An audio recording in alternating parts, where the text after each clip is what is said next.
Teremos agora a nossa quinta palestra, o olhar fonoaudiólogo no processo terapêutico de fala e linguagem no autismo, com a professora Fabiana Gonçalves, formada em fonoaudiologia, com experiência em clínica particular, espaço escuta, Mãe Paranaense, Hospital São José Açaí, Climas, Clínica Interdisciplinar em Açaí, APAI Ibiporã, APAI Açaí, APAI Santa Cecília, APAI São Jerônimo e Alcino Fanaia Júnior, Escola de Surdos em Curitiba. Professora, a fala é sua.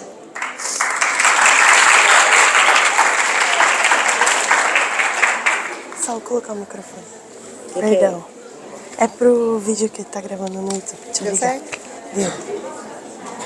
Aqui, obrigada. Pode ir. Foi. Fala é diferente de linguagem? Nesse ponto será, depois a gente vai juntar. Então a fala é todo esse ato motor, ok? Maria.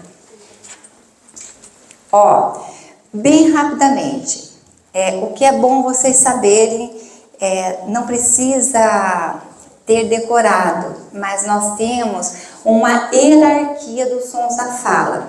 Isso com 18 meses a criança faz o P, o B, o pá, o má, ba, bebe, bobu, má, meme, momu. Com 2 anos ele tem todo esse ponto articulatório, o P, o T, o D. Com 2 anos e meio ele tem o K, o G, o Nha. Com 3 anos o F, o V, o S, o C. Com 3 anos e meio ele tem outras, com 4. E com 5 anos ele tem que estar com todos os fonemas impostados. De vocês, quem for trabalhar ensino pré-escola e vão pegar crianças até 5 anos, é um sinal de alerta quando essas crianças estão com os fonemas ainda não impostados. Então, com 5 anos, todos os fonemas da língua portuguesa de uma criança têm que estar impostado. O último que será impostado vai ser os encontros, que é do plá, do clá, do prá, do brá, o encontro R e o encontro L. Os demais fonemas, todos impostados. Ali eu coloquei até 5 anos, mas hoje a literatura traz até 4 anos e meio. Então isso é um sinal de alerta. Alguma coisa não vai bem, alguma coisa está em atraso. O que é importante para vocês saberem? Está falando certo? A alfabetização com sons será melhor. A criança que fala errado, a alfabetização vai ter uma defasagem, vai ter um delay ali. Por exemplo, se eu falo lá, ao invés de para, o que eu vou escrever? Então, assim, a criança está... Isso é bem simples, né, gente? Assim, um alerta para quem for trabalhar com criança pequena. Então, ficar sempre de olho se essa fala está organizada de acordo com a idade da criança, tá? Maria. Agora a gente vai falar um pouquinho de linguagem. O que é a linguagem? É a capacidade que os seres humanos têm de produzir, desenvolver e compreender a língua e outras suas manifestações. O que é isso quer dizer? A linguagem, dentro do desenvolvimento humano, é onde a gente fala assim, está tudo bem com essa criança. Com 5 anos de idade, se essa criança consegue se referir, consegue contar história, cantar música, diz o final de semana, fala do seu contexto social, da sua vida diária, do que comeu, do que jantou, é uma organização, é a maior organização do que está indo tudo bem com o desenvolvimento de uma criança. Como que vem a linguagem? É de uma compreensão. Por exemplo, hoje eu estou falando e vocês estão entendendo.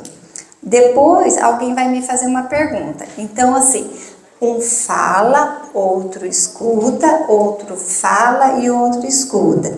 Então, é uma cognição. Eu preciso ter uma cognição organizada para ter uma linguagem. Estou fazendo assim um pano bem de fundo para depois a gente falar bem rapidinho do autista, tá? A linguagem diz de quem eu sou, o que eu gosto, do que eu gosto de comer, do que eu gosto de vestir, do que eu gosto de fazer, do que a minha família faz, do que minha cultura da onde eu vim. Eu sou brasileira, eu vim dessa cidade, eu fiz aquela faculdade, eu gosto disso. Então a linguagem é tudo aquilo que a gente organiza como ser humano. Nós estamos falando de uma linguagem oral, né? Agora há pouco nós tivemos outro tipo de linguagem. A gente pode falar disso um pouquinho também, tá? Maria. Da onde surge a linguagem? Eu quero que daí aqui a gente já vai começar a pensar um pouquinho nas demandas do autista. Vocês acham que todo mundo nasceu um bebê hoje? Quem conhece criança, já teve experiência com criança muito pequena? Se essa criança bem pequenininha ficar lá no berço 24 horas durante muito tempo, essa criança vai falar? Não. Sabe por quê? Porque, por exemplo, quando a mãe, o pai, um casal quer ter um filho, o que a gente começa a programar? Eu passei pelo namoro, eu passei pelo noivado, eu passei pelo casamento, tá faltando um filho? Vamos ter um filho, mas eu vou parar de tomar um remédio tal mês, eu vou ficar grávida tal mês, o pai eu quero um menino, a mãe eu quero uma menina, vai ser a cara da mãe, vai ser a cara do pai. Tudo isso, para um desenvolvimento psíquico de uma criança, é muito importante. Por quê?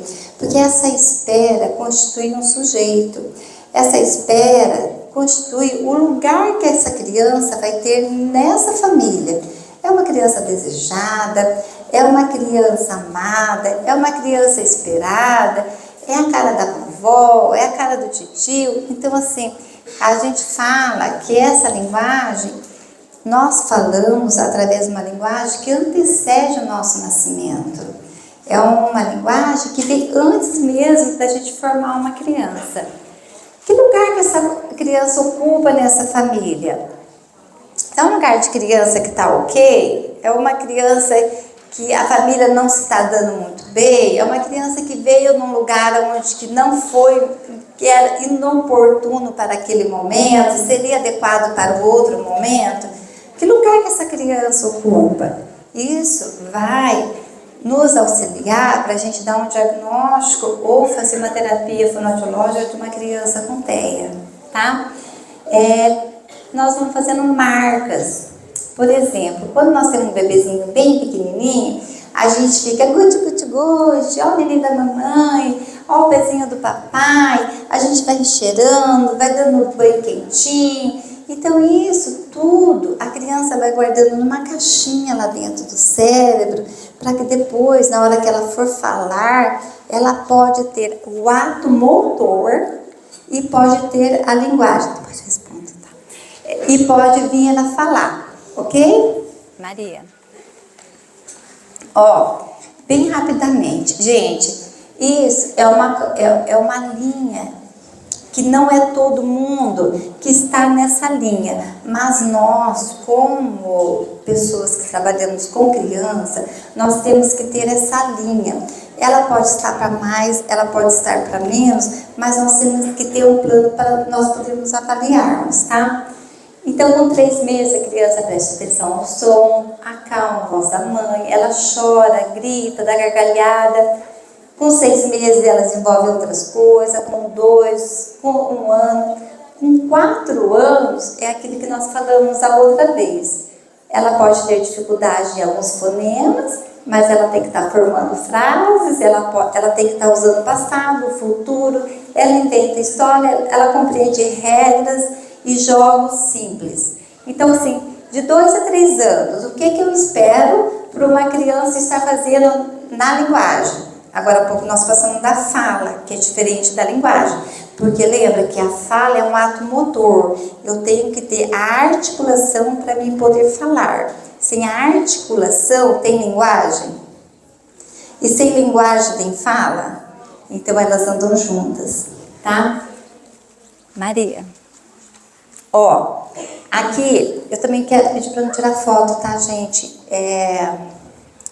Porque eu tenho autorização, mas para evitar alguns aborrecimentos. Eu quero que vocês prestem atenção como essa mãe está falando com essa bebezinha, uma irmã de uma pacientinha minha, como essa mãe fala com ela, como ela responde para a mãe e olha o olhar, a sintonia que as duas estão tendo, tá? Depois a gente discute um pouquinho o que é fala e o que é linguagem. Ela foi uma criança desejada, 6 anos, a mãe estava esperando ela, num contexto muito apropriado. Ela pergunta e a mãe responde. A mãe pergunta e ela não responde. E não está falando angu? Tá. Não parece que está falando? Gente, não está falando. Isso é o nosso desejo com a criança, que a gente vai instalando na conversa com a criança e vai nomeando aquilo que a criança está falando. E é tão bonito, porque às vezes a gente fica falando, que a criança não dá nem tempo da criança responder. Nessa ocasião, a mãe pergunta, a mãe espera, a criança responde e a mãe ainda insiste. Limpou a fralda, limpou o bumbum e ela, Gente, isso é conversa, isso é fala, isso sim é linguagem. Você viu a boquinha dela? Ela faz aqui, ela mexe os lábios, ela coloca a língua para fora. Isso é impostação de fonema para uma criança apropriada lá, que nós estudamos lá, que o B tem que ser instalado primeiro, e ela quer pã, e a mãe falou, angu, e a boquinha dela, você viu? Igualzinho da mãe. Isso sim é um encantamento de uma linguagem que ela está colocando sobre a filha dela. Ai, estava cheiroso, estava gostoso. Nesse caso, o que nós falamos como terapeuta? Nós adultos, nós se emprestamos para essa criança para poder organizar a fala e a linguagem dela. Para que a criança apresente uma boa articulação, o que nós precisamos ter? Lá desde o aleitamento materno.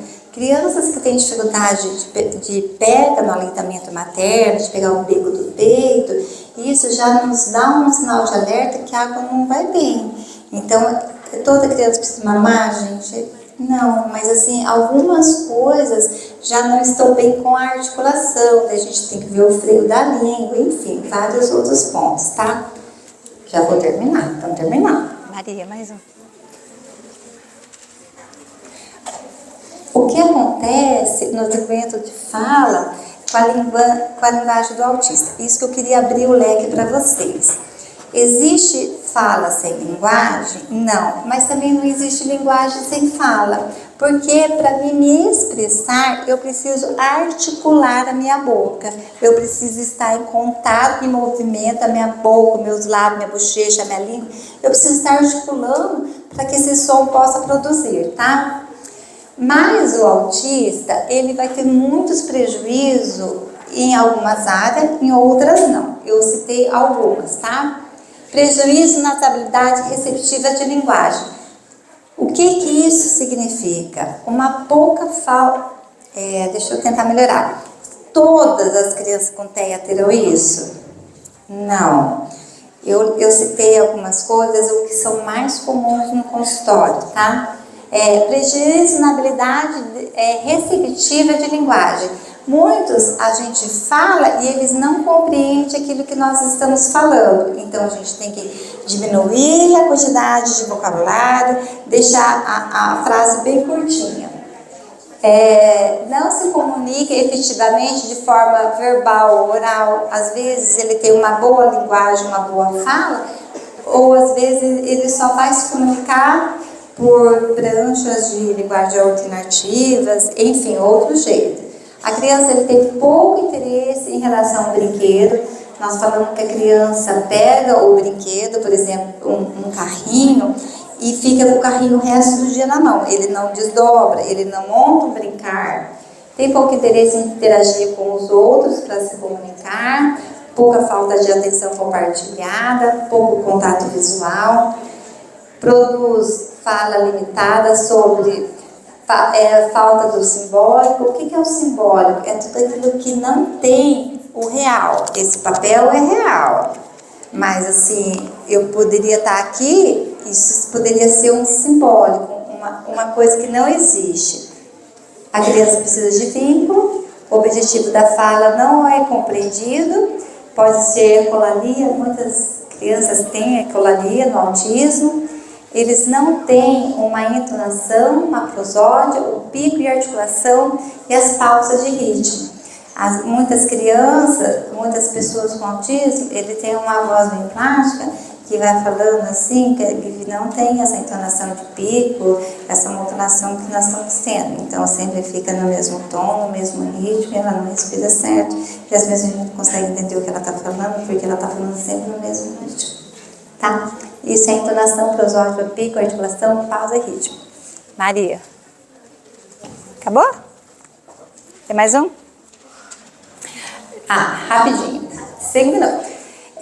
Como que é realizado o tratamento fonoaudiológico? Através de uma anamnese, nós procuramos saber toda a história da família, a avaliação com o paciente, nós pegamos a criança, faz parte, nós sempre, como criança pequena, nós sempre trabalhamos com a família dentro da sessão terapêutica, para que a família vai se certificando do trabalho do fonoaudiólogo e vai tirando também as suas dúvidas, tá? Para que se possa estabelecer vínculo. Nós precisamos saber qual é a rede de apoio dessa família, se nós podemos contar com o tio, pai, avô, madrinha, enfim. Fazemos a visita nas escolas, porque vocês vão ver que muitos terapeutas irão às escolas quando vocês tiverem os seus alunos, porque eles têm que saber que o maior vínculo social hoje de uma criança é a escola, e nós fazemos contato com outros profissionais, fazemos supervisão do caso e fazemos encaminhamento quando há necessidade. Maria. Acabou? Isso que eu queria dizer. Não existe fala sem linguagem oral, né? Porque nós temos outros tipos de linguagem, e não existe linguagem oral sem a fala. Último. Obrigada. Acabei na hora. Acabei na hora. Obrigada. Obrigada. Tá precisando de nada. Ali eu comi na hora do almoço. Desculpa. Pode falar. Gente, vou falar uma coisa. Ele vai fazer 2 perguntas, daí a gente termina. Pode ser? Ou uma só? Vamos lá. A primeira é possível fazer com que uma criança com autismo avançado, que nunca falou, possa voltar a falar? Ele vai perguntar, vai ser legal essa. É possível uma pessoa que já tem autismo avançado, uma criança no caso, que nunca falou, voltar a falar? Quando nós pegamos uma criança de idade avançada, eu vou calcular 15 anos, pode ser? A primeira demanda, gente, de uma criança, ela é lá com 3 meses, não é? Com 1 mês. E o que nós falamos? Que a linguagem, ela antecede antes da gravidez. Então, é mais difícil nós termos um bom resultado com uma criança com 15 anos de idade. Geralmente, essas crianças, nós vamos poder usar pranchas e palavras, ou geralmente a gente consegue muito palavras soltas, mas não frases complexas. A segunda pergunta, não sei se é totalmente relevante, mas eu vou fazer ela assim. Posso dar para ela, depois você faz a outra? Quer? A última, tá? Vamos ver. Desculpa.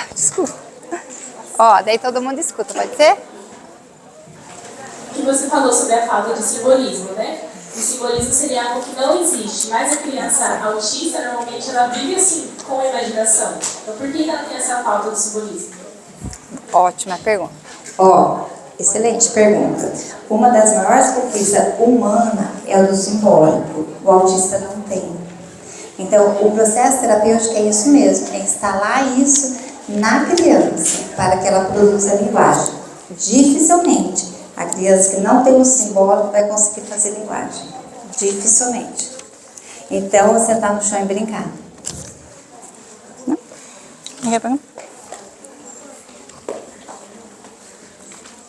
Alguém mais? Tá na hora? Ele vai fazer mais uma pergunta, só deu. Essa pergunta que eu não sei se é totalmente relevante, tá? Tá bom, pode fazer. Por que geralmente as crianças pequenas, quando elas pegam coisas que elas nunca pegaram desde que nasceram, elas preferem que conhecer primeiro com a boca para depois quererem saber o que é? Porque lá no nosso desenvolvimento, na nossa maturação neurológica, nós somos orais. Nós levamos tudo na boca. Pode ver que toda criança... Você viu essa menina? Ela tá assim, na boquinha, não é? Porque o peito materno é o primeiro toque de um objeto. Não é objeto, né? Mas é o primeiro toque, é o leite materno. Tudo vai da... E a criança que tem defasagem, que não tem bem organizado o déficit oral, de colocar as coisas na boca. Gente, catar sujeira no chão, colocar na boca, catar bolacha, colocar na boca. Geralmente essas crianças têm muita dificuldade na introdução alimentar. Tudo bem?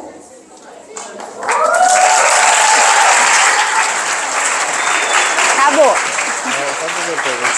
O Thiago perguntou se pode salvar o seu slide. Convidamos agora Pode, a Maria Moraes. Sai ser obrigada aqui que tá escrito errado. Eu comi o G, daí você arruma aí. Pode arrumar. Tá. Em sincero agradecimento por seu prestígio e contribuição inestimável ao nosso evento. Sua presença e dedicação enriquecem nossa jornada e ressaltam a importância da colaboração e do respeito mútuo na educação. Obrigada.